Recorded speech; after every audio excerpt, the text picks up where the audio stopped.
For decades, one city in America didn't belong to its government. It belonged to the mob. It started with Al Capone, a man so untouchable, so powerful, the government couldn't convict him for murder. They got him on taxes. But when Capone fell, the machine didn't stop. It evolved, and a new name took the throne. Sam Giancana, more feared than any politician, more powerful than any law enforcement agency in America. The FBI watched. They wiretapped. They followed. They built files on every made man in the organization. But the outfit kept operating. The money was too big, the reach too wide. Until August 1961, when they made a mistake that revealed exactly what kind of men these were. This is that story, and once you hear it, you won't forget it. But before we go any further, if you're finding this story as insane as I am, hit like and subscribe so you never miss one of these. And drop a comment below, which of these crime bosses do you think was truly the most feared? Al Capone, who built the empire, or Sam Giancana, who made it untouchable? Now let's begin the story for today. There's a name that, for decades, was whispered in the back rooms of Chicago's most dangerous establishments. Not a boss's name, not a kingpin's, just 3 words that could silence a room full of hardened killers. Remember Action Jackson. It wasn't a tribute. It wasn't respect. It was a warning. On a warm August morning in 1961, 2 Chicago patrol officers noticed a green Cadillac convertible sitting idle on Lower Wacker Drive. The trunk wasn't fully closed. What they found inside would disturb even the most seasoned detectives on the force, men who had seen execution-style mob killings, bodies riddled with bullets, crime scenes that belonged in war zones. This was different.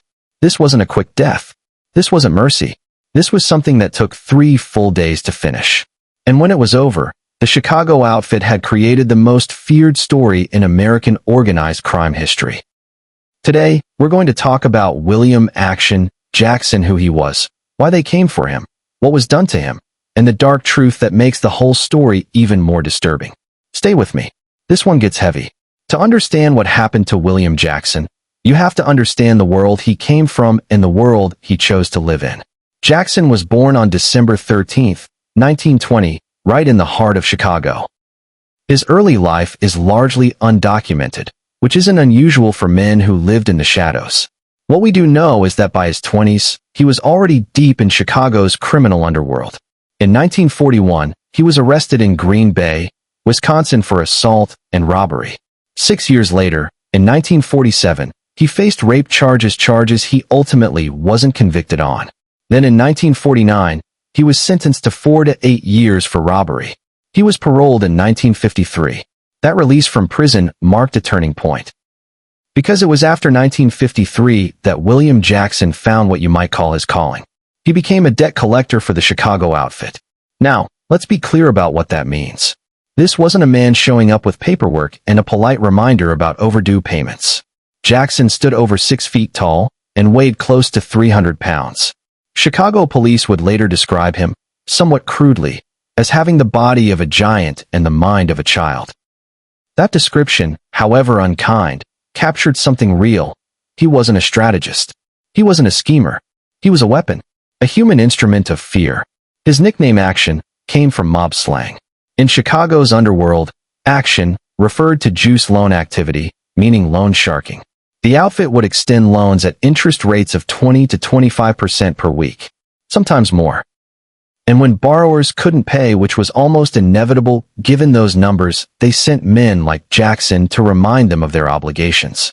Jackson worked the streets. He worked directly under Sam Giancana, who became boss of the Chicago outfit in 1957. But his day-to-day supervisor was a man whose name deserves its own section entirely. Samuel Mad Sam DeStefano. Even among the most violent men in American organized crime history, DeStefano occupied a category of his own. FBI agent William F. Romer Jr., who spent years investigating the Chicago outfit, called DeStefano without exaggeration the worst torture murderer in United States history. DeStefano was born on September 13, 1909, in Streator, Illinois. He did prison time for bank robbery in his younger years, where he forged connections with established outfit figures. By the 1950s, he had built what was likely the largest loan sharking operation in the city of Chicago. But what set DeStefano apart from every other loan shark, every other enforcer, every other operator in that world, was simple and horrifying. He enjoyed the violence. Most collectors in organized crime viewed brutality as a business tool, a necessary evil to keep borrowers in line. DeStefano viewed it as entertainment.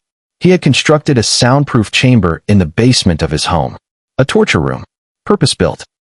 FBI informants and associates described a man who would, according to witness accounts, foam at the mouth while hurting people.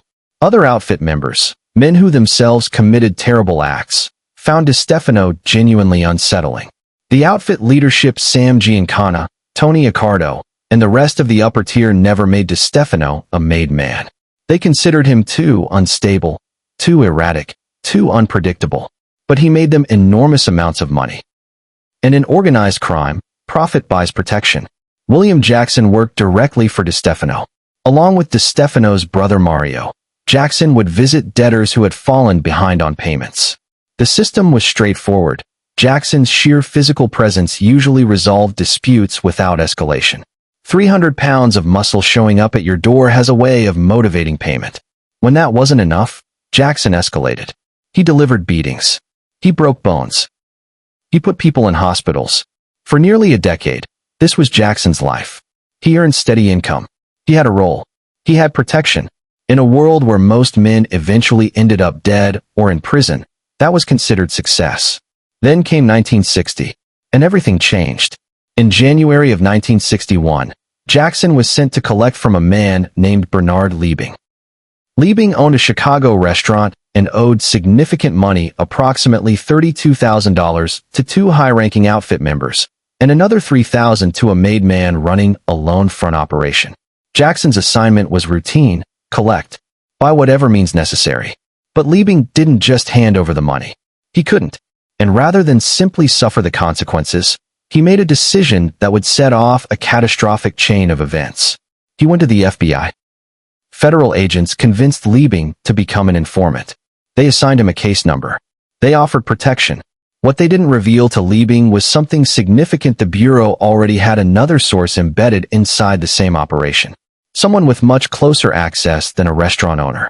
Someone who could verify and corroborate what Liebing was reporting. The outfit began to notice that the FBI seemed to know too much. The details were too specific. The information was coming from somewhere close to the inner workings of the loan sharking network. Suspicion landed on William Jackson. And here is where the tragedy of this story truly begins. The FBI had approached Jackson in 1960 about becoming a government informant. This is documented in multiple historical sources. The Bureau saw real value in him. He was close to DeStefano. He had first-hand knowledge of loan sharking operations across the city. He knew names, locations, hierarchies, transactions. Jackson refused. He stayed loyal. But the outfit didn't know that. Or perhaps more accurately, they didn't trust it. In the paranoid internal culture of organized crime, the fact that the FBI had approached Jackson was itself a death sentence. It didn't matter that he had said no.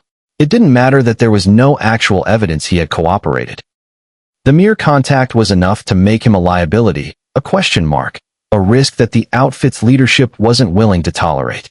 The actual informant, the person actually feeding information to federal agents, was Bernard Liebing himself, the very man Jackson had been sent to intimidate. The outfit never suspected him. They suspected Jackson, and they acted on that suspicion with everything they had. On August 9, 1961, William Jackson got into a car with men he knew. The exact location where he was picked up isn't documented, but accounts suggest he likely didn't understand what was happening until it was too late. These were colleagues, associates, men he had worked alongside for years. They took him to a meat rendering plant on Chicago's South Side. The facility was chosen deliberately. It was isolated, and it had the kind of industrial equipment that DeStefano needed. Meat hooks, heavy-gauge steel, the infrastructure for what came next. DeStefano was already there when they arrived. What followed over the next 72 hours has been reconstructed from multiple independent sources. The coroner's official report, FBI wiretap recordings that captured DeStefano and his associates later boasting about what they had done, testimony from mob informants in the years that followed, and the physical evidence documented on Jackson's body. They stripped him, bound his hands and feet. Then they impaled him through the rectum with a steel meat hook and suspended him in the air. Jackson's weight, close to 300 pounds, was so extreme that it bent the hook. He hung there, suspended roughly a foot off the ground. And then the torture began. They used a cattle prod, an electrical device designed for livestock, applying it repeatedly to his genitals and rectum. They threw water on him to improve the electrical conductivity and intensify the shocks. His muscles convulsed with each charge. They shattered his kneecaps with baseball bats. They stabbed him repeatedly with ice picks, small punctures, calculated not to kill quickly, but to maximize sustained pain. They shot him, not fatally, just enough to wound and cause additional suffering. They applied a blowtorch to his chest, his abdomen, his legs. The coroner's report documented burns covering his torso, a hole punctured through one ear, multiple stab wounds, evidence of severe electrical burns, chest compression consistent with severe trauma.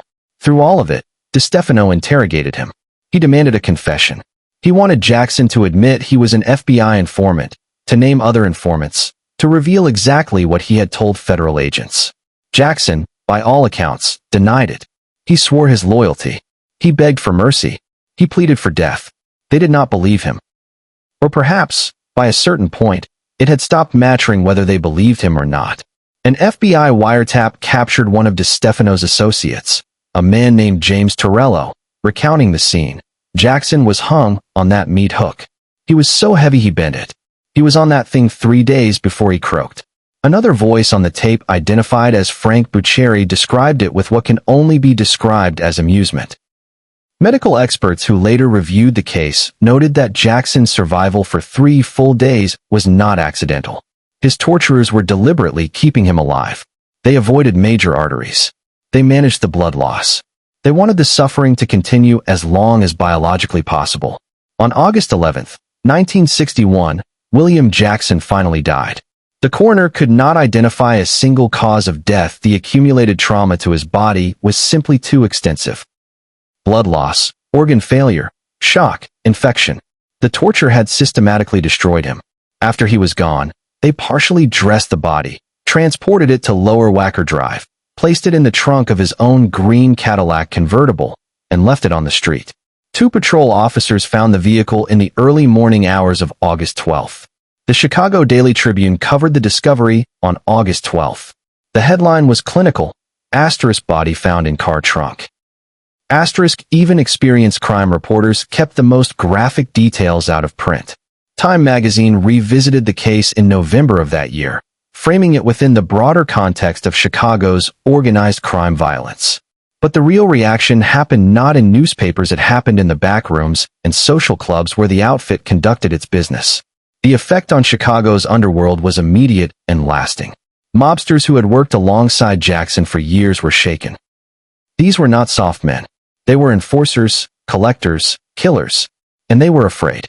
Because if the outfit would do this to one of their own, a man who had served them faithfully for almost a decade, a 300-pound enforcer who had never been convicted of any disloyalty, what would they do to someone who actually crossed them? The torture served a dual purpose. It was meant to punish what the outfit believed was betrayal. And it was meant to send a message to anyone else considering cooperation with federal investigators. Bernard Liebing, still active as an informant, almost certainly received that message loud and clear. The implication was unmistakable. This is what happens when you talk. Not a bullet. Not a quick death. 3 days on a meat hook. The irony, the dark, terrible irony, is that the man who had actually been talking to the FBI the entire time was Liebing himself. Jackson never informed. The evidence is consistent across every source that has examined the case. He refused the Bureau's approach. He remained loyal. He died for a crime he did not commit. The real informant lived. No one was ever arrested for the murder of William Jackson. No charges were filed.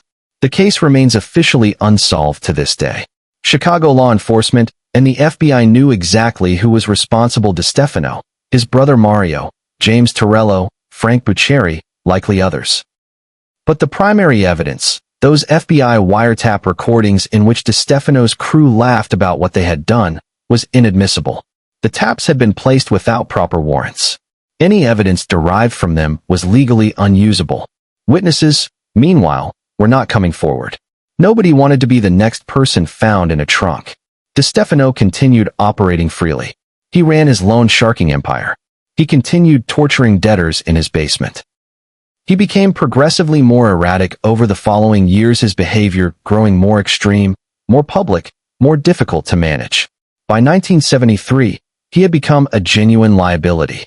He was facing trial for the murder of another torture victim, a man named Leo Foreman. During the proceedings, DeStefano's conduct in the courtroom was extraordinary even by the standards of a man who had always been considered unstable. He demanded to represent himself. He wore pajamas to court. He shouted through a bullhorn at the judge. His behavior threatened to expose not just himself, but his entire crew and their connections. The outfit bosses made a decision. On April 14, 1973, Sam DeStefano was shot to death in the garage of his home. 2 shotgun blasts. The suspected triggerman was Tony Spilatro, a man who had come up under DeStefano, who had learned the trade from Mad Sam himself, and who would go on to become one of the most feared figures in Las Vegas organized crime. DeStefano, who had tortured and murdered with impunity for decades, was ultimately eliminated by the same organization he had served. The machinery of organized crime, which had used him as a tool, discarded him the moment he became a liability. The murder of William Action Jackson became something that transcended a single crime. It became mythology within the American underworld. A benchmark, a cautionary tale invoked in whispered conversations across generations of organized crime figures. Remember what they did to Action. You don't want to end up like Jackson. Shut up before you get the hook. The story even crossed into popular culture. William Peter Blatty, when writing his 1971 novel The Exorcist, included in the book's opening pages a series of quotes illustrating the presence of genuine evil in the modern world, excerpts alongside biblical passages and references to historical atrocities. Among them was a passage drawn from the FBI wiretap recording of DeStefano's crew discussing what they had done to Jackson. The juxtaposition was entirely intentional. Blatty was making a point that demonic evil wasn't something that lived only in the supernatural. It lived in human beings. Men who could subject another human being to 72 hours of deliberate, calculated suffering and then laugh about it over a phone line were as dark as anything he was writing about. The case also had a measurable impact on how the FBI approached the protection of informants. The Bureau came to understand that the mere act of approaching someone for cooperation could effectively sign their death warrant if the wrong people found out. They developed improved protocols for protecting sources, better methods for disguising who was actually cooperating, stronger support infrastructure for people living under the constant threat of exposure. Those improvements came too late to help William Jackson, but they may have saved others. Before we close, it's worth saying something clearly. William Jackson was not an innocent man in any broad sense. He spent years terrorizing people. He broke bones. He put people in hospitals. He collected money through fear and physical brutality. He was part of a system that devastated countless ordinary people caught up in predatory loan sharking. He was not good. But what was done to him transcended any reasonable notion of justice, even criminal justice. It was not punishment proportional to betrayal. It was not even punishment for actual betrayal, since he hadn't committed any. It was sadism with a corporate logo. Torture for its own sake, conducted by men who enjoyed it, sanctioned at the highest levels of an organization that profited from the climate of terror it created. And it worked. That's the uncomfortable truth. The murder of Action Jackson reinforced exactly what the outfit wanted it to reinforce, the message that cooperation with law enforcement carried consequences too terrible to contemplate. For years afterward, that story echoed through the underworld, suppressing testimony, discouraging cooperation, protecting the organization from inside accountability. But it also contributed to the organization's eventual destruction. The paranoia that consumed the outfit, the willingness to torture and kill based on suspicion rather than proof, to turn on their own people rather than trust them, drove more members toward cooperation with federal authorities than it deterred. Men who understood that loyalty was no protection, that the organization would destroy you on a rumor, made rational calculations. Some of them decided that cooperation with the government was safer than continued loyalty to people who might decide, on any given day, that you were a liability. RICO prosecutions in the 1980s and 90s dismantled the leadership structures that had operated for decades. The Chicago outfit, like every major American organized crime family, was systematically dismantled partly through exactly the kind of informant cooperation that Jackson's torture was designed to prevent. The fear that created the hook ultimately helped destroy what the hook was built to protect. William Jackson's body is buried in an unmarked grave. No memorial, no monument, just another casualty of a world built on violence and fear, consumed by the same machinery he served. What remains is the story. The coroner's report with its clinical inventory of burns and puncture wounds and shattered bone. The wiretap recordings of men laughing about 3 days of agony. The photographs that detectives carried with them for the rest of their careers, unable to fully unsee what they had seen. And a question that doesn't have a clean answer. How does a human being do this to another human being? What has to happen inside a person or inside a group of people for 72 hours of deliberate suffering to become not just possible, but routine? DeStefano was diagnosed as mentally unstable. Other members of the outfit considered him clinically unhinged. But he didn't work alone. The other men who participated in Jackson's torture were not diagnosed psychopaths. They were, by conventional standards, functional people. They went home to families. They ate dinner. They slept. They returned the next day and continued. That's the part that sits with you longest. Not one broken individual operating in isolation, but a group of people who normalized something beyond comprehension, joked about it openly, and remained embedded in ordinary life while doing it. That's what the story of Action Jackson is really about. Not organized crime as entertainment, not mob mythology, but the capacity for ordinary people operating within systems that incentivize brutality and suppress conscience to participate in something monstrous and call it business. William Jackson lived a violent life. He died a violent death. 3 days, beginning August 9th, 1961. The Chicago outfit wanted everyone to remember it. And in that, at least, they succeeded. If this story has stayed with you, it should hit subscribe for more deep dives into the real history of organized crime in America. These aren't glamour stories. They're not mob romance. They're what actually happened to real people in real places not that long ago. Drop a comment below. What do you think justice should have looked like in a case like this? And does the fact that Jackson himself was not innocent change how you think about what was done to him? I'll see you in the next one.